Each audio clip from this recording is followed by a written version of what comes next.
Olá pessoal, estou aqui mais uma vez para fazer mais um vídeo para este canal. Se você não é inscrito nele, se inscreva, deixe o seu like e se possível quiser compartilhar, ficarei grato. Bem, hoje eu quero mostrar aqui a vocês como é que a tradução ela influencia na questão da interpretação. Você interpreta o texto da forma que está traduzido, certo? E dependendo se esse texto ele possa ser traduzido de uma, duas ou três formas, o entendimento ele pode mudar drasticamente. Então eu peguei aqui o texto de 1 de Pedro 3, 18 e 19, que é um texto super, mega, ultra problemático em relação à sua tradução e tem muita discussão nele. Então eu vou aqui trazer algumas ideias, tá? Em relação à tradução, como você pode traduzir e os entendimentos que existem sobre esse texto, certo? Então é isso aí. Se você tiver interesse em estudar a língua grega ou a língua hebraica, é só falar comigo. Aqui na descrição do vídeo está o meu WhatsApp. Eu vou fazer aí 2 vídeos depois desse aqui, falando, mostrando, né, como funciona o meu curso de grego, como é que eu trabalho e também o curso de hebraico, beleza? E aí vocês podem ter uma noção melhor de como funciona e como é a minha metodologia. Pois bem, aqui eu tenho um texto na ACF, Almeida Corrigida Fiel. Temos: porque também Cristo padeceu uma vez pelos pecados, o justo pelos injustos, para levar-nos a Deus, mortificado na verdade na carne, mas vivificado pelo Espírito. Note isso aqui, ó, pelo Espírito, tá? Se eu ler na ACF essa parte final aqui, você tem no Espírito e não pelo Espírito. Isso muda muito. O que acontece? Quando esse texto aqui ele é expresso como está na ACF, pelo que eu já vi as pessoas interpretando, as pessoas explicando quando elas leem esse texto, o que elas falam? Elas dizem que esse Espírito aqui é o Espírito Santo que vivificou, ou seja, ressuscitou, né, zopoietes, né, zopoietes, que vivificou Jesus, né? Ele morreu na carne, que é mortificado, quer dizer, morto na carne, tá? Seu corpo morreu, mas vivificado pelo Espírito, quer dizer, o Espírito Santo ressuscitou ele, vivificou ele. Então, aí entra o verso 19, no qual que seria isso aqui, ó, enho, né? Enho é uma preposição en mais o pronome relativo neutro ro, que aqui dá a ideia de no qual, certo? No qual que? Esse no qual faz referência ao Espírito. Então, no Espírito Santo, no qual, ou seja, no Espírito Santo, também foi e pregou os espíritos em prisão. E aí, a interpretação que você tem com esse tipo de tradução, com esse tipo de texto, é que o Espírito Santo ressuscitou Jesus e nesse Espírito Santo ele foi e pregou os espíritos em prisão nos dias de Noé, ou seja, não foi quando ele morreu ou quando ele ressuscitou, mas sim quando ele ali nos dias de Noé, já que o verso 20 vai dizer que ele foi, né, e pregou aquelas pessoas que foram desobedientes nos dias de Noé e tal, beleza? Então essa é uma interpretação baseada nesse tipo de tradução pelo Espírito. Ele morreu na carne e foi ressuscitado pelo Espírito, beleza? Quando eu tenho esse tipo de tradução aqui, tá? O ponto está aqui, ó. Tá vendo essa palavrinha grega aqui? Pneumati. O ponto é que pneumati, ela pode ser traduzida aqui como no e como pelo. Por quê? Porque isso aqui é um dativo, é um objeto indireto dentro do grego, tá? E o objeto indireto, normalmente ele vem com um tipo de preposição. Pode ser no, pode ser pelo, pode ser com, pode ser para, né? Pode ser várias preposições. Então aqui um tradutor entendeu que é pelo, outro entendeu que é no. Se eu tenho um no aqui, o Espírito aqui não se refere ao Espírito Santo, tá? Ele se refere, como alguns entendem, alguns interpretam dentro dessa tradução, que ele morreu na carne, ou seja, o seu corpo morreu, mas vivificado no Espírito, ou seja, tendo sido vivificado ou ressuscitado no Espírito. Então algumas pessoas interpretam que Jesus ele não ressuscitou em seu corpo físico, ele ressuscitou em espírito, um tipo de ou como algumas pessoas interpretam, um tipo de ser evoluído. Não era na carne física, era no espírito. E aí vai ter várias interpretações. Uns vão dizer que esse espírito refere-se à sua forma celestial, outros vão dizer que é uma espécie de corpo modificado, e por aí vai ter interpretação de todo tipo, certo? Então se eu traduzir isso aqui no espírito, então faz menção que quando ele morreu e na sua morte o seu espírito ressuscita, tá? E aí outros entendem que esse no espírito aqui faz menção ao seu estado espiritual. Quer dizer, enquanto ele morreu na carne, ele continuou vivendo em espírito, certo? Como ele vivia antes de vir à Terra. Qual é o ponto?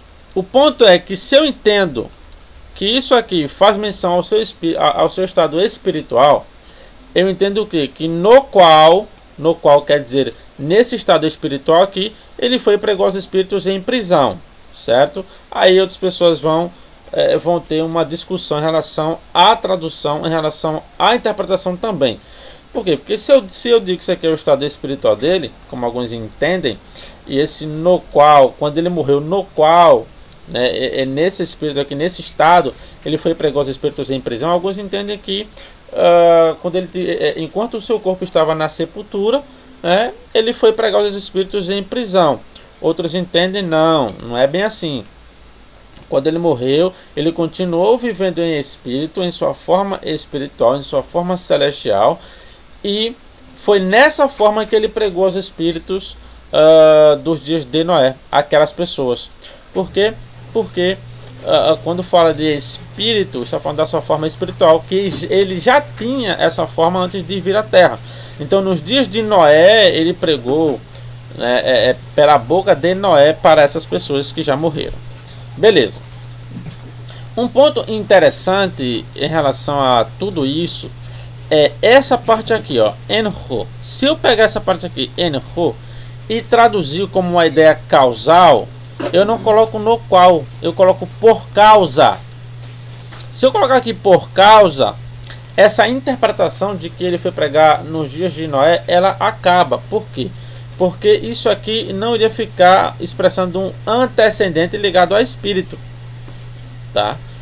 A ideia seria o texto todo, ou seja, ele morreu uma vez pelos pecados para levar-nos a Deus, morreu na carne, mas vivificado pelo ou no espírito. Então, por causa disso que ele foi pregou os espíritos em prisão.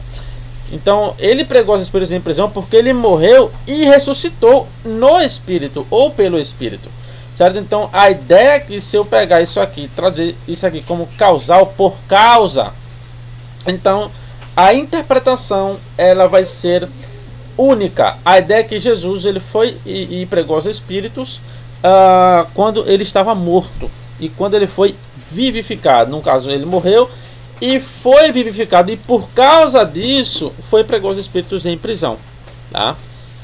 Essa ideia tá aqui, ela também pode ser uma ideia temporal. Enquanto isso, eu posso traduzir isso aqui como enquanto isso, como alguns eruditos eles mencionam. Então, se eu traduzir isso aqui enquanto isso em lugar de no qual, a interpretação vai ser aqui, vamos pegar aqui, mortificado na verdade na carne, mas vivificado pelo ou no espírito. Enquanto isso, também foi e pregou os espíritos em prisão. Então eu tenho isso aqui, que ele foi vivificado pelo espírito, e enquanto ele foi vivificado e esteve morto, ele foi e pregou os espíritos em prisão. Ou seja, não remete à época de Noé, remete no tempo em que ele morreu, no tempo em que ele foi ressuscitado, certo? Então note que dependendo da tradução que você faça aqui, tá? Dependendo da tradução que você faça aqui, a interpretação do texto ela muda de uma forma drástica, assim, de uma forma absurda, porque se você coloca no qual e você coloca por causa ou enquanto isso, a ideia muda do texto, né? Então esse aqui é um exemplo onde a tradução ela influencia na interpretação que a pessoa vai ter, certo? Que é o versículo 19 em grego. Eu ia falar sobre ele, mas eu não achei necessário, né? Tem essa expressão aqui, ó, ekeruxen. Ekeruxen quer dizer pregou, tá?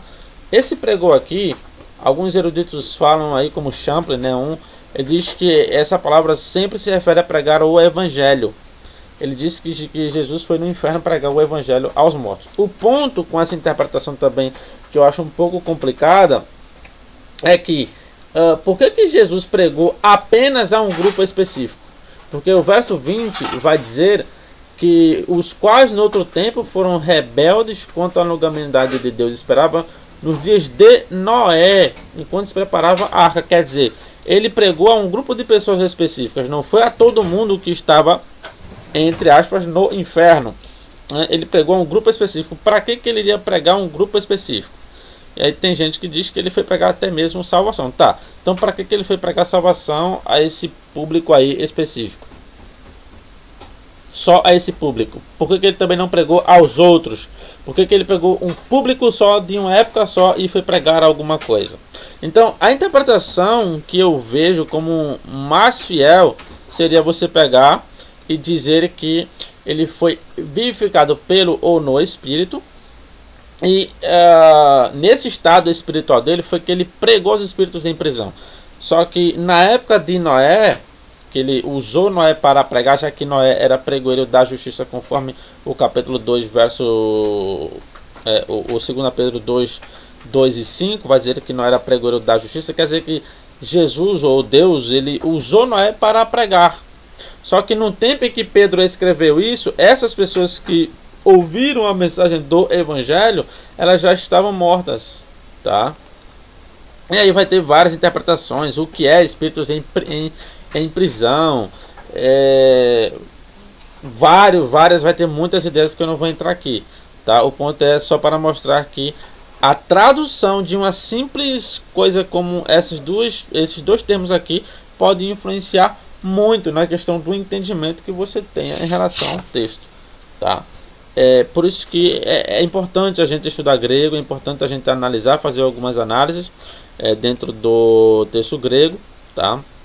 Isso aí pode ajudar muito. Em muitos casos não vai ajudar assim tão de uma forma 100%, mas você vai ter um entendimento melhor em tomar uma certa decisão dentro de uma interpretação, beleza? Então esse foi o vídeo de hoje, espero que vocês tenham gostado.